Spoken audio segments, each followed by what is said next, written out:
Hello everyone, welcome to error field learning. और आज हम स्टार्ट करने जा रहे हैं एक नया मॉड्यूल जिसका नाम है एसी सर्किट्स।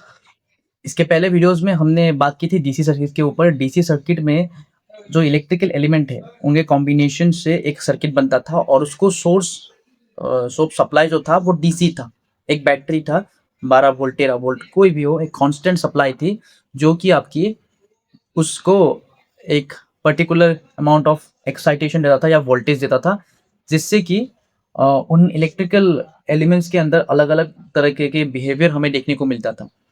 अगर हम वही सेम सर्किट और उसमें से कुछ दो एक सारे नए कंपोनेंट इंट्रोड्यूस होंगे और उसमें से जो सोर्स ऑफ सप्लाई है अगर हम उसको डीसी के जगह एसी दे दें तो हमें कुछ नए अलग प्रकार के बिहेवियर देखने को मिलेंगे। एक कुछ नए प्रकार के पैरामीटर्स जो है आपके इंट्रोड्यूस होंगे उस सर्किट के अंदर, हमारे सिस्टम के अंदर। वही चीज़ हम एसी सर्किट्स में डील करेंगे और कैसे किस तरीके के फैक्टर्स अफेक्ट करते हैं एसी को और किस तरह के इफेक्ट प्रोड्यूस होते हैं एसी के अंदर। क्या एसी ज़्यादा अच्छा है डीसी से? क्या डीसी ही अच्छा था? अगर एसी अच्छा है तो क्यों अच्छा है? ठीक है, डीसी से कितना अच्छा है और कहाँ-कहाँ हम एसी को यूज़ करते हैं। सबसे पहली चीज़ स्टार्ट करते हैं एक छोटे से स्टोरी से कि इलेक्ट्रिसिटी आया कैसे? तो मैं स्टार्ट करना चाहूँगा 19th सेंचुरी से। जो एक इटालियन साइंटिस्ट थे एलेसेंड्रो वोल्टा, उन्होंने फर्स्ट प्रैक्टिकल बैटरी का इन्वेंशन किया था। बहुत फास्ट मैं बोलूँगा, ये इतना इम्पोर्टेंट नहीं है, बस आप जान लीजिए क्योंकि एक चाहत होनी चाहिए आपके अंदर कि हिस्ट्री जो है वो इवोल्यूशन जो है वो कैसे हुई चीज़ों की। तो बस एकदम ब्रीफ में आपको दे रहा हूँ। उसका नाम था वोल्टेक पाइल। वोल्टेक पाइल करके एक प्रैक्टिकल बैटरी था जिसको उन्होंने वोल्टेक पाइल नाम दिया। अब वोल्टेक पाइल क्यों नाम दिया? इसका पाइल नाम देने का एक ही रीज़न था। इन्होंने मेटल के पीसेस को एज़ अ स्टैक एक के ऊपर एक, एक के ऊपर एक, एक के ऊपर एक रख कर इन्होंने एक बैटरी का क्रिएशन किया था, जहाँ पर 2 डिफरेंट मेटल्स थे, जहाँ पर एक इलेक्ट्रोड और दोनों को इलेक्ट्रोड लिया गया।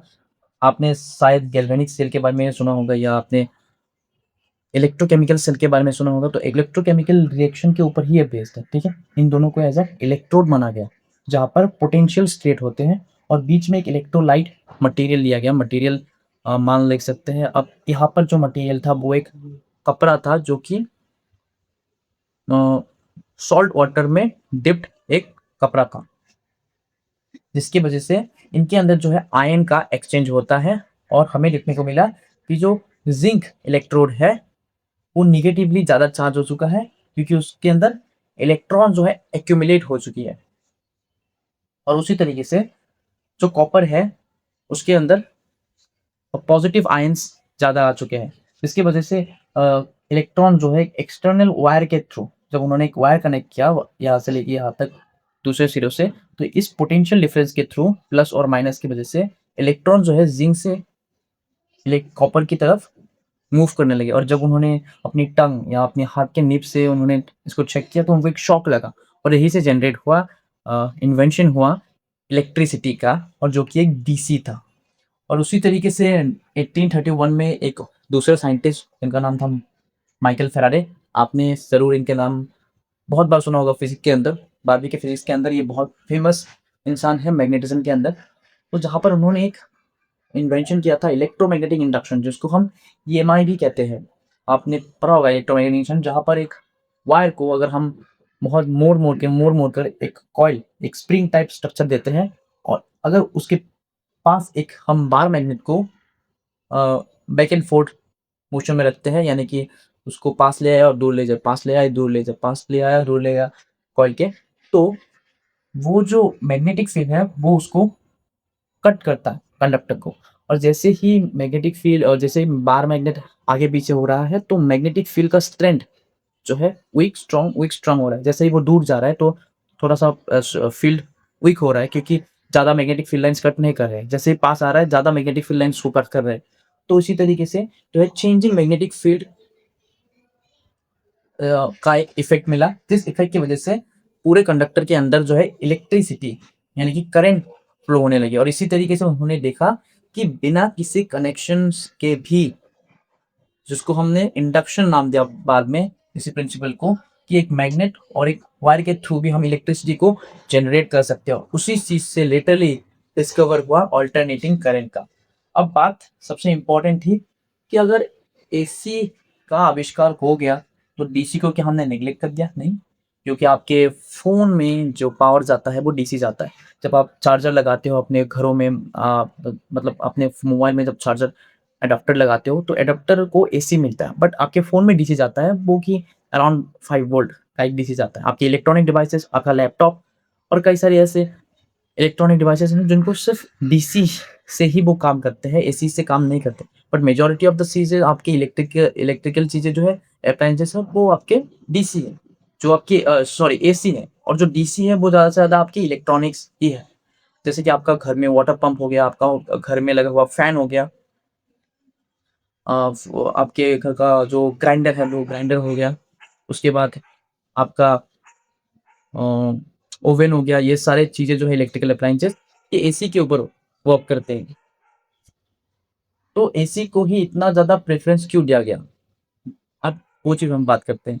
एसी को इतना ज़्यादा प्रेफ़रेंस इसलिए दिया गया क्योंकि उस समय के टेक्नोलॉजी के हिसाब से डीसी का जो ट्रांसमिशन है वो बहुत ज़्यादा मुश्किल था। अब ट्रांसमिशन का मतलब है, आप एक नए स्टूडेंट को तो मैं आपको बता दूँ ट्रांसमिशन आपको इतनी जल्दी समझ में नहीं आएगा। ट्रांसमिशन मतलब है, आपने अपनी फ़ील्ड में देखा होगा, आस-पास के जो खेत होते हैं, वहाँ से बड़े-बड़े टावर्स जा रहे हैं। उन टावर से ऐसे वायर ऐसे-ऐसे बहुत दूर तक जो ट्रांसमिट हो रहे हैं, तो उसी को ट्रांसमिशन सिस्टम कहते हैं। तो एसी को एक पॉइंट से दूसरे पॉइंट तक, मान लीजिए आपके एक डिस्ट्रिक्ट में है, आपका है दोस्त 2 डिस्ट्रिक्ट बाद में है, तो आपके ज़रिए से वहाँ तक एसी को ट्रांसमिट करना बहुत ही ज़्यादा ईज़ी हो जाता है।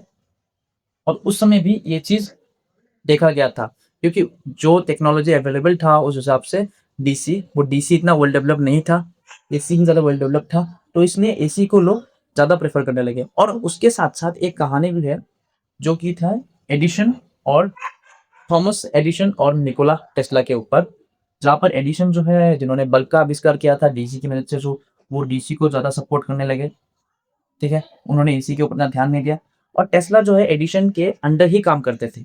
बट टेस्ला ने एक साथ काम करने के साथ-साथ वो एसी के ऊपर भी देखने लगे कि इलेक्ट्रोमैग्नेटिक इंडक्शन आखिर क्या-क्या काम कर सकता है। तो जब उन्होंने देखा इलेक्ट्रोमैग्नेटिक इंडक्शन, तो उन्होंने आविष्कार किया अल्टरनेटर, जिसको हम जनरेटर कहते हैं एज़ अ बेसिक लैंग्वेज। और उन्होंने एक चीज़ डेवलप की, rotating field cover. Rotating field, जिन्होंने देखा कि अगर हम किसी भी कंडक्टर को एक मैग्नेटिक फील्ड के अंदर रोटेट करते हैं, तो उसके अंदर इलेक्ट्रिसिटी का जनरेशन होता है। वो चीज़ हम लिटरली दूसरे सब्जेक्ट्स के अंदर पढ़ेंगे, आपको मैं वो चीज़ भी समझाऊँगा, बट इस सब्जेक्ट के अंदर आपको कोई इसकी ज़रूरत नीड नहीं है। तो जैसे ही उन्होंने इस बारे में देखा, तो उन्होंने वो चीज़ एडिशन को बोला कि ये ऐसे होता हूँ, तो आप मुझे सपोर्ट कीजिए, हम इस चीज़ के ऊपर काम करते हैं। तो एडिशन ने कहा बिल्कुल नहीं, तुम मेरे जूनियर हो, मेरे अंडर काम करते हो, मैंने तुम्हें जो-जो काम दिया है तुम वही करो।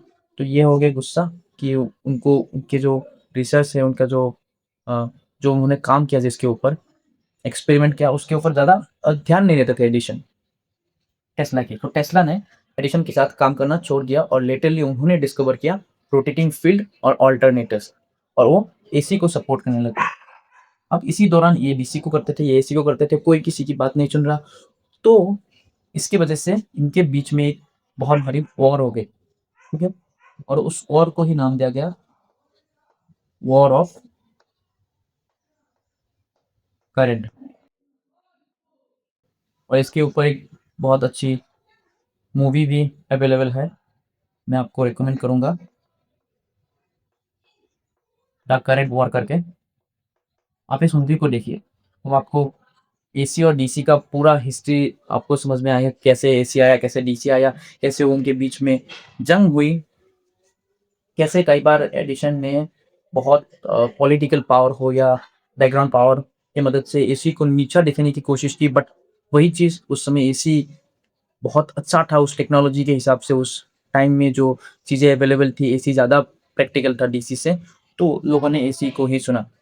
भले ही डीसी ने बहुत कोशिश की एसी को चुकाने की, बट एसी अच्छा था, तो लोगों ने एसी को ही प्रेफ़रेंस दिया, और मेजॉरिटी ऑफ द आपके डिवाइसेस, आपके अप्लायंसेस, तो ट्रांसमिशन है, जनरेशन है, डिस्ट्रीब्यूशन है, सब कुछ एसी में होने लगा। बट आज के समय में ऐसा नहीं है, आज के समय में एसी और डीसी दोनों ही सेम लेवल के अंदर है। बल्कि एसी में जितना पावर आप ट्रांसफर करते हो उससे कई गुना ज़्यादा पावर डीसी में आजकल ट्रांसफर होता है। ठीक है, तो ये चीज़ याद रखिए। ये तो एक हिस्ट्री था, जस्ट आपको एक ब्रीफ हिस्ट्री मैंने आपको बता दिया। ब्रीफ नहीं है, बस एक शॉर्ट ओवरव्यू था हिस्ट्री का, जिससे आपको पता चले कि इवोल्यूशन के बारे में थोड़ा, डीसी कैसे आया, एसी कैसे आया, कैसे उन दोनों के बीच में जंग चली और एसी जीत गया।